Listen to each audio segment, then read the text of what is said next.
Express with Anjanet. Unedited RJ Netra ಜೊತೆ radio ಸಿಟಿಯಲ್ಲಿ ನಾನ್ ನೇತ್ರ. ನಮಸ್ಕಾರ, ನಾನು ವಿಮನವರ್. ನೀವು ಕೇಳ್ತಾ ಇದ್ದೀರಾ ಸ್ಟಾರ್ಸ್ ಎಕ್ಸ್ಪ್ರೆಸ್ ಅಲ್ಲಿ ನೇತ್ರ ಅವ್ರ ಜೊತೆ ಮಾತುಕತೆ. ಒಂದು ಸಿನಿಮಾ ಕತೆ ಹೇಳ್ತಾ ಇದ್ದಾಗ ನನಗೆ ತಲೆ ಹೊಡ್ತಾ ಇರೋದು, ಎಲ್ಲೆಲ್ಲಿ ಹಾಡು ಹಾಕ್ಬೋದು, ಎಲ್ಲೆಲ್ಲಿ ಹಾಡು ಮಾಡ್ಬೋದು ಅಂತ. ಸೊ ಅದೊಂದು ಆಸಕ್ತಿ ಅಷ್ಟೆ. ಒಂದು ಸಿನಿಮಾದಲ್ಲಿ ಸಂಗೀತ ನಿರ್ದೇಶಕ ಆದವನು ಕೂಡ ಕಥೆಯಲ್ಲಿ ಇನ್ವಾಲ್ವ್ಮೆಂಟ್ ಆದ್ರೇ ಅಲ್ಲಿ ಚೆನ್ನಾಗಿ ಬರೋದು. ನೀವು ಮೊದಲಿನ ಕಾಲದಲ್ಲಿ ನೀವು ಯೋಚನೆ ಮಾಡ್ತಾಯಿದ್ರೆ ಕತೆ ಬರೆದವರು, ಸಾಹಿತಿಗಳು, ಗಾಯಕರು, ಸಂಗೀತ ನಿರ್ದೇಶಕರು ಎಲ್ಲ ಸೇರಿ ಕೆಲಸ ಮಾಡ್ತಿದ್ರು. ಒಂದು ಮ್ಯೂಸಿಕ್ ಕಂಪೋಸಿಂಗ್ ಅಂತಂದರೆ ಅಲ್ಲಿ ಗಾಯಕರು ಇರಬೇಕಾಗಿತ್ತು, ಆಮೇಲೆ ರೈಟರ್ಸು ಇರಬೇಕಾಗಿತ್ತು.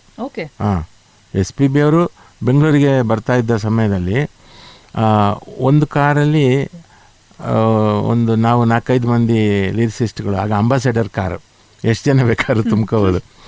ನಾವೆಲ್ಲ ಲಿರಿಸಿಸ್ಟ್ಗಳು ಎಲ್ಲ ಸೇರಿಕೊಂಡು ಕಾರಲ್ಲಿ ಅವ್ರನ್ನ ಹಿಂಬಾಲಿಸೋದು. ಅವ್ರದ್ದೊಂದು ಕಾರು, ನಮ್ಮದೊಂದು ಕಾರು. ಅವ್ರು ಯಾವ್ಯಾವ ಸ್ಟುಡಿಯೋದಲ್ಲಿ ಹೋಗ್ತಾರೆ, ಅಲ್ಲಿ ಯಾರು ಬರೆದಿದ್ದಾರೆ ಅವ್ರು ಹಾಡ್ತಾ ಇರುವಾಗ ಅಲ್ಲಿ ಕೂತಿರ್ಬೇಕು. ಅವರು ಪದಗಳು ತಪ್ಪು ಆಗಿದ್ದರೆ ಅಥವಾ ಉಚ್ಚಾರ ಕಷ್ಟ ಆದರೆ ಅವ್ರು ಹೇಳ್ತಾರೆ ಇದನ್ನೇನಾದ್ರು ಬದಲಾಯಿಸ್ಬೋದಾ ಅಂತ. ಆಗ ಲಿರಿಸಿಸ್ಟ್ ಅದನ್ನು ಬದಲಾಯಿಸ್ತಿದ್ರು. ಈ ಥರದೊಂದು ಕಾಲ ಇತ್ತು. ಬರ್ತಾ ಬರ್ತಾ ಅವ್ರ ಕೆಲಸ ಬೇರೆ, ಇನ್ನೊಬ್ಬರ ಕೆಲಸ ಬೇರೆ, ಮ್ಯೂಸಿಷಿಯನ್ಸೇ ಇಲ್ಲ ಈಗ. ಒಬ್ಬ ಕೀಬೋರ್ಡಿಸ್ಟ್, ಅವನೇ ಎಲ್ಲ ಲಿರಿಕ್ಸ್ ಬರುತ್ತೆ, ಕಂಪ್ಯೂಟರ್ ಎಲ್ಲ ಇನ್ಸ್ಟ್ರೂಮೆಂಟ್ ಸೌಂಡ್ ಬರುತ್ತೆ. ಹೌದು, ಎಲ್ಲ ಒಂಥರ ಒನ್ ಮ್ಯಾನ್ ಆರ್ಮಿ ತರ ಆಗೋಗಿದೆ. ಹೌದು, ಒಳ್ಳೇದು ಹೌದು, ಕೆಟ್ಟದ್ದು ಹೌದು. ಅದರಿಂದ ಹೌದು, ಒಳ್ಳೇದು ಏನಂತಂದರೆ ಟೆಕ್ನಾಲಜಿ ಸ್ವಲ್ಪ ಟೆಕ್ನಿಕಲಿ ತುಂಬ ಚೆನ್ನಾಗಿ ಡೆಪ್ತ್ ಜಾಸ್ತಿ. ಈಗಿನ ಹಾಡುಗಳಲ್ಲಿ ಶಬ್ದ ಜೋರಾಗಿರುತ್ತೆ. ಅದೇ ವೇಳೆ ಅನೇಕ ವಾದ್ಯಗಾರರ ಕೆಲಸ ಹೋಯ್ತು. ಲೈವ್ ಇನ್ಸ್ಟ್ರೂಮೆಂಟ್ಗಳು ತುಂಬಾ ಕಮ್ಮಿ.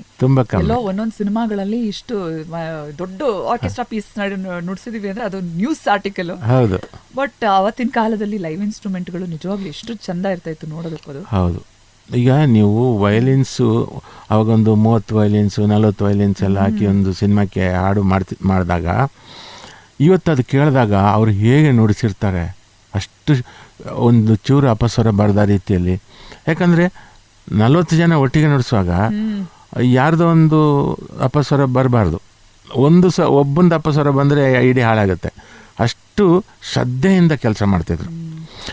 ಕತೆ ಬರೆಯೋನು ಅವನು ಯೋಚನೆ ಮಾಡಬೇಕು, ಈ ಕತೆ ಜನಕ್ಕೆ ಇಷ್ಟ ಆಗುತ್ತಾ ಅನ್ನೋದು. ಆಮೇಲೆ ಚಿತ್ರಕಥೆ ಬರೆಯೋನು ಪ್ರತಿ ದೃಶ್ಯವನ್ನು ಅವನು ಲೆಕ್ಕಾಚಾರ ಹಾಕಬೇಕು. ಈ ದೃಶ್ಯ ಪ್ರೇಕ್ಷಕರಿಗೆ ಎಷ್ಟು ತಲುಪುತ್ತೆ, ಅವನಿಗೆ ಇಷ್ಟ ಆಗುತ್ತಾ ಅಂತ ಅದನ್ನು ಯೋಚನೆ ಮಾಡಬೇಕು. ಸಂಭಾಷಣೆಯಲ್ಲಿ ನಾನು ಏನು ಅವರಿಗೆ ಮನರಂಜನೆ ಕೊಡ್ಬೋದು ಅನ್ನೋದು ಡೈಲಾಗ್ ರೈಟ್ರು ಯೋಚನೆ ಮಾಡಬೇಕು. ಈಗ ಪ್ರತಿ ಹೆಜ್ಜೆ ಹೆಜ್ಜೆಗೂ ಪ್ರತಿ ಇದರಲ್ಲೂ ಕೂಡ ಹಂತದಲ್ಲೂ ಕೂಡ ಕೆಲಸ ಮಾಡುವಾಗ ಅವನು ಒಂದು ನಿಷ್ಠೆಯಿಂದ ಕೆಲಸ ಮಾಡಬೇಕು. ನಮಸ್ಕಾರ, ನಾನು ವಿಮನವರ್. ನೀವು ಕೇಳ್ತಾ ಇದ್ದೀರಾ ಸ್ಟಾರ್ಸ್ ಎಕ್ಸ್ಪ್ರೆಸ್ ಅಲ್ಲಿ ನೇತ್ರ ಅವ್ರ ಜೊತೆ ಮಾತುಕತೆ. Stars Express with Anjanet. Unedited RJ Netra ಜೊತೆ ರೇಡಿಯೋ ಸಿಟಿಯಲ್ಲಿ ನಾನ್ ನೇತ್ರ.